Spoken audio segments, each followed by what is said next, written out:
السلام علیکم. نن زموږ چې کوم ټاپک دی هغه دی بایوډایورسټي.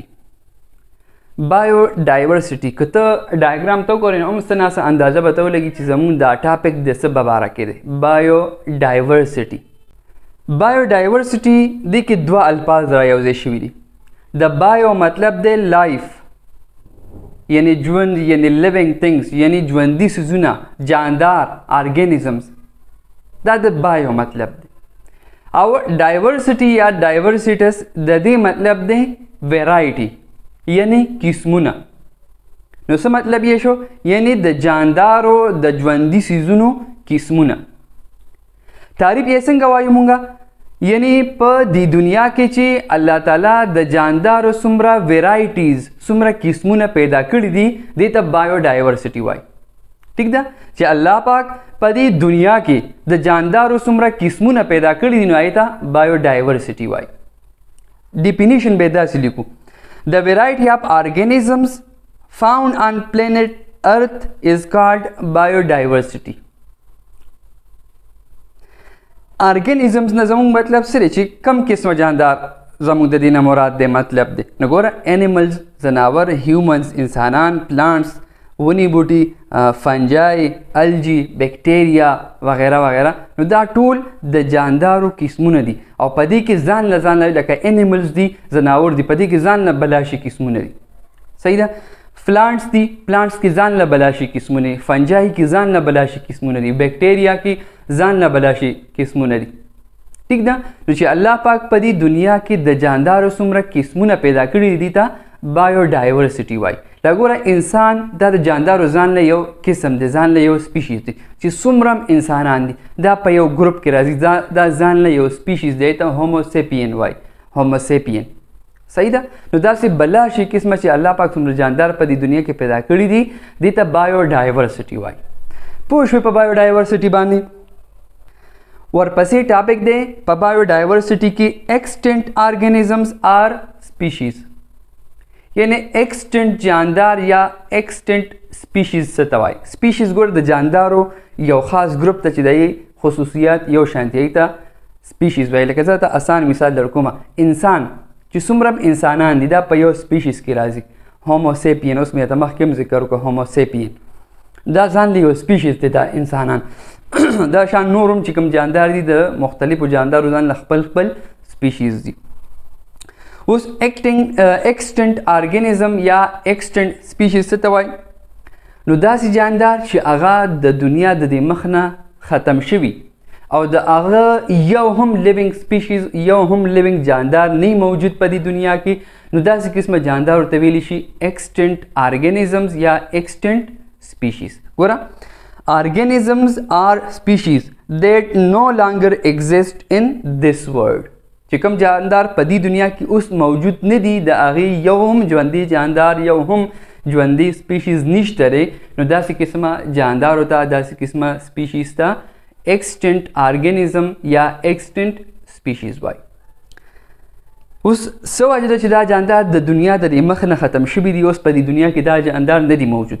نو د هغې کازز، د هغې اسباب، د هغې وجوهات څه دي؟ نو ګوره، لومبنې هیبیټیټ لاس، د دغې جاندارو د اوسېدو ځای هغه ختم شوی دی، د اوسېدو ځای د هغې کور تباه شوی دی، نو په دې وجه دغه جاندار ورو ختم شول. دویم وجه یې ده پلوشن، آلودګي. په دې ماحول کې آلودګي راغله چې د هغې سره هغه جاندار په دې ماحول کې نشو پاتې کېدی، نو ختم شول. کلایمیټ چینج، په آب و هوا کې تبدیلي راغله، په آب و هوا کې تبدیلي راغله او هغې سره هغه جاندار په دې آب و هوا کې چې کومه تبدیل شوی، بدل شوی آب و هوا، په هغې کې ژوندي نشو پاتې کېدل، نو ورو ورو هغه جاندار ختم شول او ایکسټنټ شول. دا شان نیچرل ډیزاسټر ETC، یعنی قدرتي آفتونه، طوفانونه هر څه راغلل، هغې سره دغه جاندار ورو ورو ختم شول.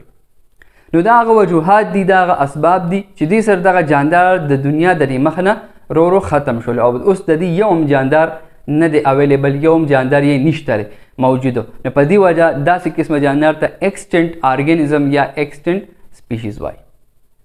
ایگزامپلز یې څه دي؟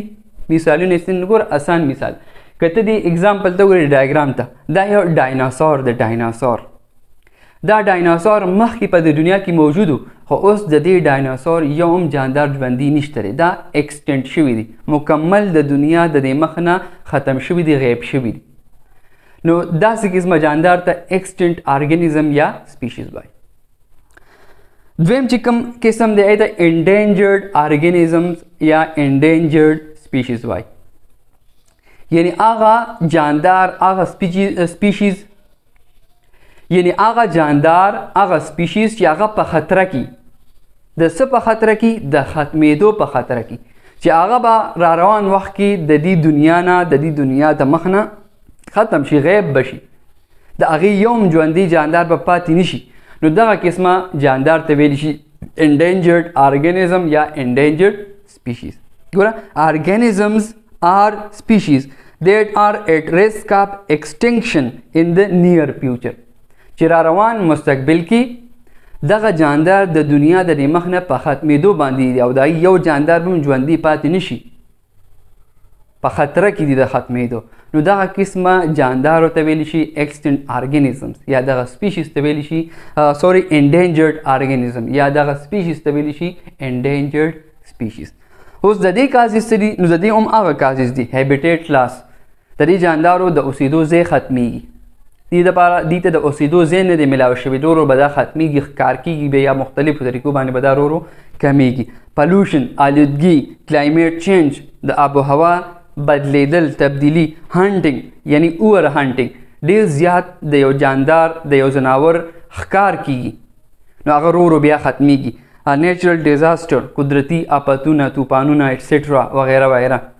نو دې سره دغه جاندار ورو انډینجرډ شول او ورو به ایکسټنټ شي ختم بشي د دنیا د مخ نه اگزامپل یې څه دي مثالونه یې څه دي مارخور بنګال ټایګر پانډا سنو لیپرډ یعنی چې کوم واورې والا دغه که نه لیپرډي ګرین ټرټل هاک انډس ډولفن ایټسټرا نو دا انډینجرډ ارګنیزمز دي دا ورو د دنیا د مخ نه په ختمېدو باندې د دې ژوندي ډېر لږ جاندار پاتې دي په دنیا کې نو ځکه داسې قسمه جاندارو ته ویلی شي انډینجرډ ارګنیزمز یا انډینجرډ سپیشیز ورپسې ټاپک دی هیومن امپیکټ آن بایوډایورسټي یعنی د بایوډایورسټي باندې د انسان اثرات څه دي د دې په وجه د انسان د سرګرمو په وجه په دې بایوډایورسټي باندې څه نیګیټیو څه منفي اثرات غورځېږي نو لومبنی پکې دی ډیفارسټیشن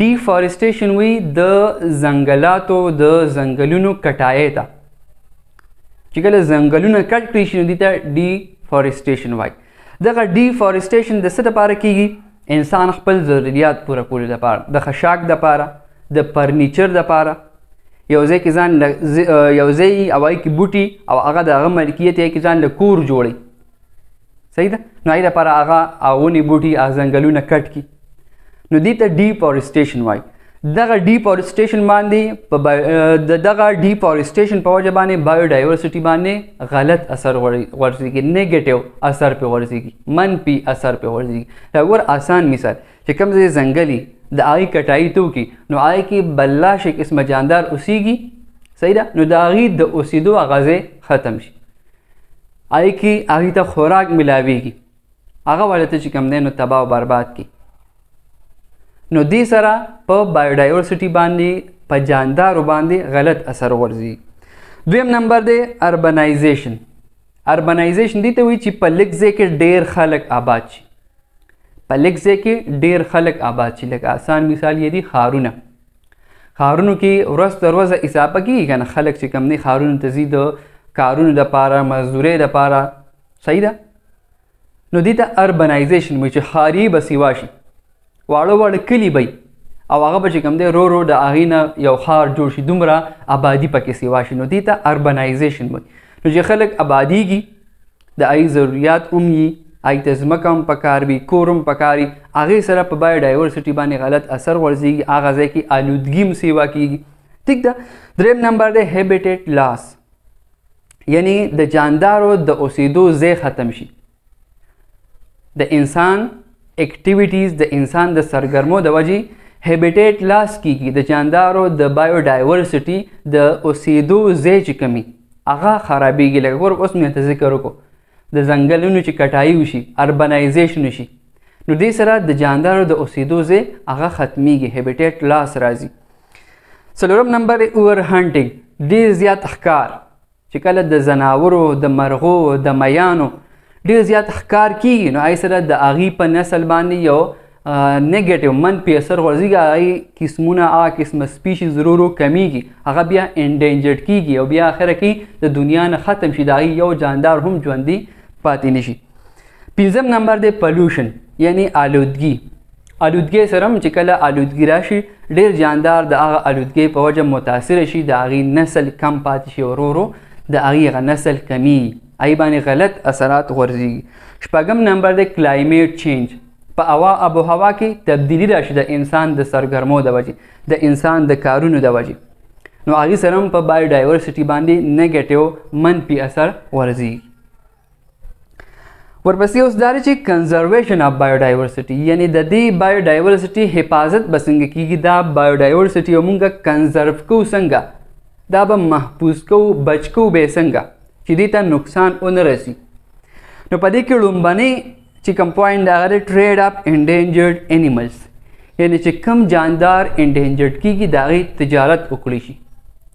چې کوم ځای کې هغه جاندار انډینجرډ کېږي هغه د بل ملک نه یا د بل ځای نه راوغوښتي شي چې د هغې هغه نسل سیوا شي، نو دې سره به هغه د جاندارو هغه قسمونه هغه بچ شي.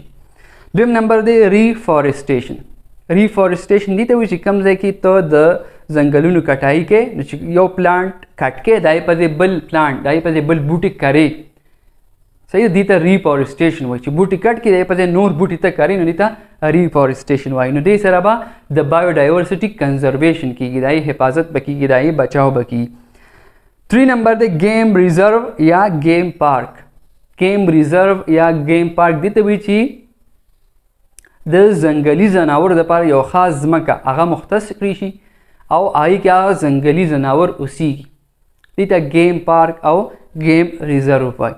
او اکثر په دې کې بیا هنټینګ هم کېږي، په یو کنټرول طریقه باندې دغه ځناور بیا د دې ښکار هم کېږي د خپل ضروریات حاصلولو لپاره، د غوښې دپاره، هغه جاندارو دپاره، صحیح ده.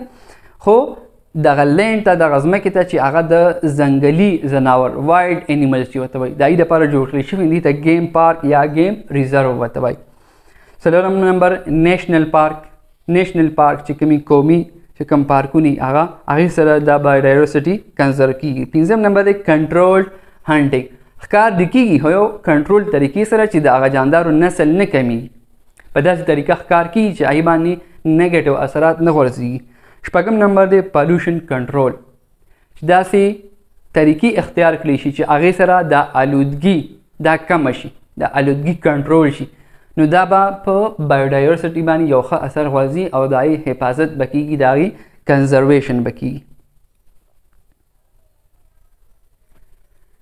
نو دا زموږ نننی ټاپک د بایوډایورسټي، ایکسټنټ آرګینزمز یا سپیشیز، انډینجرډ آرګینزمز یا سپیشیز. د انسان په بایوډایورسټي باندې کم نیګیټیو امپیکټ دي، اثرات دي، انسان به څنګه بایوډایورسټي کنزرو کوي، د دې به کنزرویشن کوي، د دې به حفاظت کوي. دا ټول ډیټیل هم په دې لیکچر کې امید لرم چې انشاءالله په ټاپک باندې به 100% پوه شوي. ډېر ژر به ملاقات کېږي انشاءالله په یو نوي لیکچر سره. خوشحال او آباد اوسئ، د لوی الله په امان.